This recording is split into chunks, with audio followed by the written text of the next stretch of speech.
kuna so ko ba kwa so Adam Ashaka dole ne zai bar duniya wallahi, ko kuna so ko ba kwa so, ta kowane hanya wallahi za mu kawar da Adam Ashaka, domin ya fito gaba gadi ya nuna mana cewa Bible ƙarya ne, Bible ba littafin Allah bane.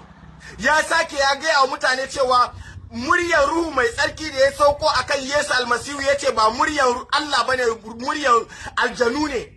Kaga ya karyata bangakken mu, ya taba darajar ubangijin mu, ya taba darajar manzon mu, ya taba darajar addinin mu, darajar Allah mu. Tunda yace muryar aljanu ne ya sauko yake magana da Yesu, ba muryar Allah ba. Kuma yace Bible ƙarya ne. Kun gani ya taba darajar addinin mu, dole ko yana so ko baya so za mu kawar da shi, kamar inda kuke gani, kamar za ku iya kawar da wannan pastor. Abu na uku, za mu kawar da Baban Cinedu, ko kuna so ko ba kwa so Baban Cinedu zai bar duniya, saboda ya zo ya ce mana cewa a church karuwanci ake yi a church, ana rawa ne, ana karya duwawu, ana kada duwawu, ana rungume ana ihu kawai a banza da wofi, ba addu'a ba, ana ihu ne kamar mutane sun sha kwaya. Kaga wannan shi ma dole ne za mu kawar da shi, ko kuna so ko ba kwa so Baban Cinedu shi ma zai tafi. A'udhu billahi minash shaitanir rajim. Bismillahir rahmanir rahim. So yan uwa, kamar yadda kuka ji daga bakin wannan bawan Allah, ya ce ya kashe ni, ya kashe Malam Haruna Baban Cinedu. Yau da safen nan na tashi na ga wani bidiyon Pastor Emmanuel da wayansu daga cikin uwa Kristoti suna ce mishi zagin Annabi Muhammadu da kai ya tayar da hankalin musulmai ta ko ina. Kai bidiyo ka bada hakuri ka janye kalamanka. Wallahi yace ba zai bada hakuri ba. He Adabu Ashaka da Baban Cinedu za su daina wa'azi da Bible, suna yaudaran Kiristoti, suna mai da su musulunci. Wannan me zai nuna maka? He nuna maka yanda mutanen nan suke kwana da bakin cikin mu, suna jin haushin mu, kuma a ilmance babu wanda zai iya kare wannan littafin nashi. Shi wannan Pastor Emmanuel, kowa ya ji me ya faru tsakanin da shi, mun shirya tattaunawa, ya zo daga baya ya zo ya kiyar tattauna, ya zo ya ce Allah ya ce barni munafiki ne kare tattauna. Na sa a social media jama'a sun ji, kun ga tsoro suke, duk wannan bakin ƙarya suke, ba za su iya kare littattafan su a gaban mu ba wallahi. Yanzu shi wannan a dalilan da yasa yake cewa zai kashe ni, dalili na farko ya ce saboda na ce Yesu ba Allah bane. So kun ga ina ga ya kamata ka fara kashe musulmin anguwanku, ko kuma duk musulmin da gani ka fara kashe shi, don duk duniya ba musulmin da Yesu Allah ne. Wallahi a wannan harka ta da'awa kullum Malam Haruna Baban Cinedu nake ji.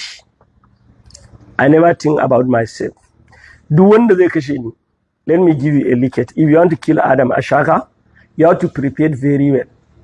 Sannan al'ummar musulmai, idan wani abu ya faru da Baban Cinedu ko ya faru da ni Adamu Ashaka, this video will be used against you. In wani abu ya faru da ɗaya daga cikin mu, wannan bawan Allah, wannan shine bidiyo na biyu nake ga yana bidiyo yana cewa ya kashe ni. Kai bidiyo ka dauki kanka ka saka a social media saboda kawai Najeriya ba doka, ka ce he na kashe wani, kuma ka yi baccin ka baka tunanin wani abu.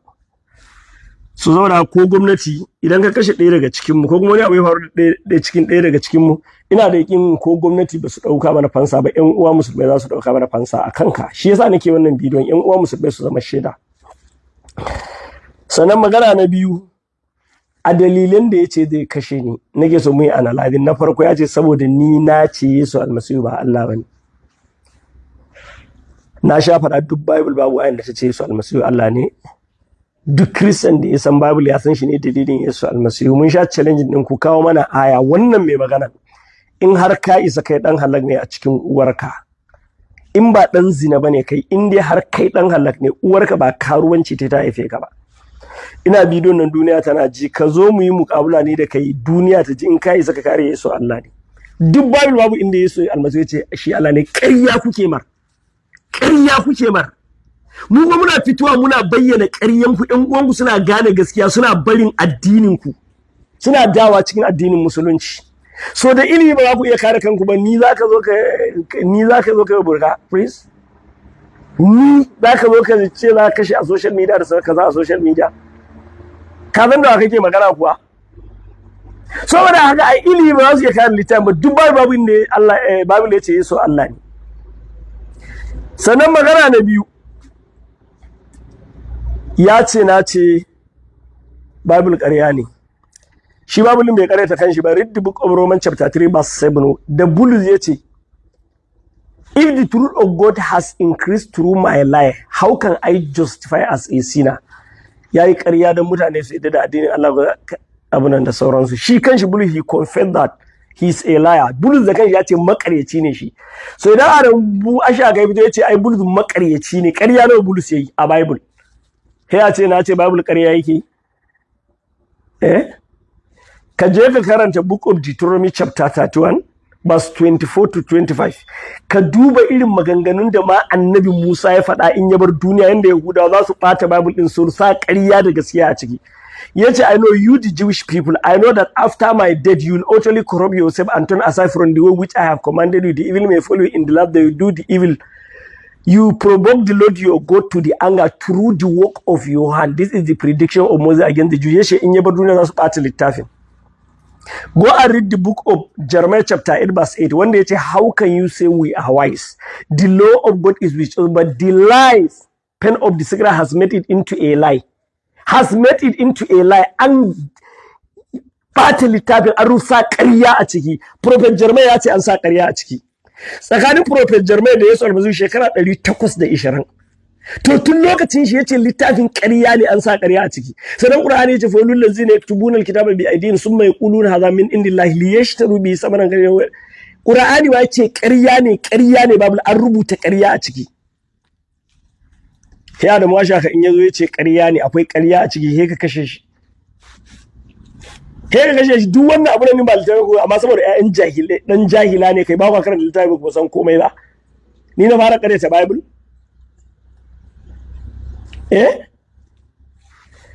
Mu zo maganar ruhu mai tsarki. Ruhu mai tsarki in the book of Matthew chapter 3 verse 16 to 17 Bible yace when Jesus was baptized, heaven were open. A Holy Spirit was descended unto Jesus Christ like a dove, lighted upon him.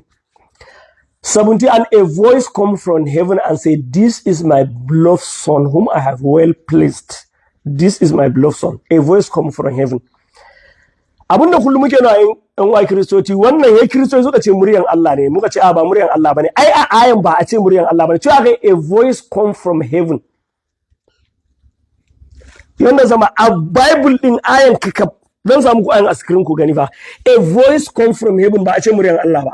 So idan ka ce muryan Allah ne kai kari a Bible, Allah kuma ya tsine maka albarka. Saboda in the book of Revelation chapter 22 verse 18, in the book of Deuteronomy chapter 2 verse 4, in the book of Deuteronomy chapter 12 verse 32, and Proverbs chapter 30 verse the Bible says, whosoever that remove or add from what is written in the prophecy of this particular book, God Almighty will remove his name from the book of eternal life.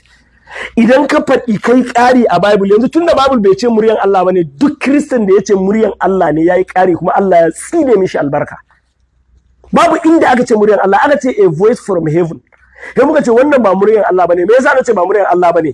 Go and read the book of John chapter 5 verse 37. Yesu almasihu yace, my Father who testify on me, whom you can neither hear his voice nor see him.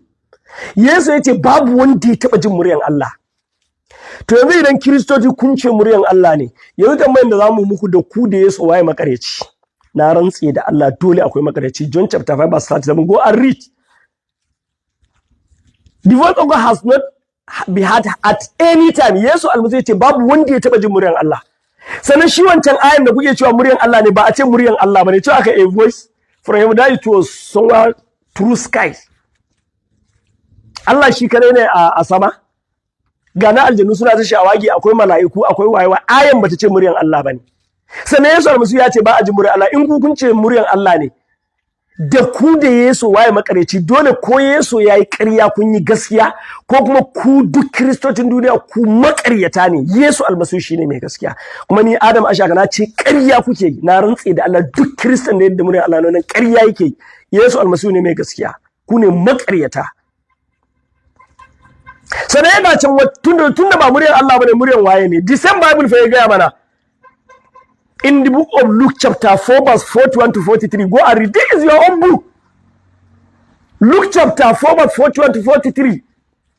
When Jesus Christ come to the Galilee, lokacin da Yesu almasihu ya zo a cikin Gali, an kawo masa mutane da yawa wa'anda aljanu ya kama su, kamar yadda muka sani Yesu almasihu yana warkar da kutare da makafi da mutanen da ba su da lafiya. Aka kawo masa many people are possessed with demons, duk aka kawo masa su da yawa. Da ya fara cire aljanu, kuma aka cire aljanu ya fita daga cikin mutum zai sama, that is two skies. Yana ta cire aljanu, yana ta fita, yana ta yin sama. Sai aljanu suka fara shawagi a sararin sama, suna ihu, suna you are the Christ, the son of the living God. Bible ne je ka rebuke them, I did not allow them to speak. Ya daka musu tsawa. Dan me suke ce mishi dan Allah. Sai Bible ne before they come realize that he was a Christ, not son of God. Suka yi imani kuma suka da shi ne almasihu. So wa'annan aljanun da suka fita sama suna suke ta shawagi, suke kiran wannan dan Allah Yesu har Yesu mai. It's in your book Luke chapter 4 verse 41 to 43. Go and read. Duk wa'annan abubuwa ne fa wa'anda suke littafin, amma saboda dan jahila ne kai. Kiristoti kap na rantse da Allah, duk kiristocin Najeriya sun san babu wanda zai iya kare Bible da ilimi. To yanzu tunda ba za a iya karewa da ilimi ba, kuma ƴan uwanku kiristoci suna gane gaskiya, suna dawa cikin addinin musulunci, da ilimi ba zai karu ba. To yanzu ya za a yi? Bari mu kashe Adamu Ashaka. Na rantse da Allah, kiristoci da yawa ni na sani suna da planning din kashe. Ai kwanaki na kunna voice wanda har a WhatsApp pastor min voice, mun san kayukan da kai shiga, na rantse da Allah ya mun kashe ka. Ina ga gurbin har a social media na abunan da sauransu, wasu turo maka text, wallahi tallahi mun kai, din na sani. To me wanda yake nuna ku ba za ku iya kare addinin ku da hujja ba. To yanzu bari a kashe Adamu Ashaka. So wannan naka a fito fili, ƴan uwa musulmai, idan wani abu ya faru da Malam Haruna Baban Cinedu, this man will be held responsible. Kamar yadda na faɗa zan sake maimaitawa, duk wanda zai kashe Adamu Ashaka, you have to prepare very well. Na rantsa da Allah, duk wanda zai kashe ka shirya da kyau. Ayawa sun ce makashin maza kan karshe. Kuma abin da kuka kaza ganewa shine ni wannan hanyar ko ka kashe ni ko kar kashe ni akan ta zan mutu, billahi la ilaha illa, dan babu wata ni'ima ta rayuwar duniya wacce za ta zamu bar wannan hanya. Wannan da'awa da ka gani da shiga jeji da shiga duwatsun da muke yi, billahi la ilaha illa huwa, babu wata ni'ima ta rayuwar duniya wanda za ta samu daina yin ta. Babu wani abu da ka zai wannan, saboda haka abu ne wanda zamu har mu mutu ma akai, mu addu'a ma muke mu mutu akai. Wannan shi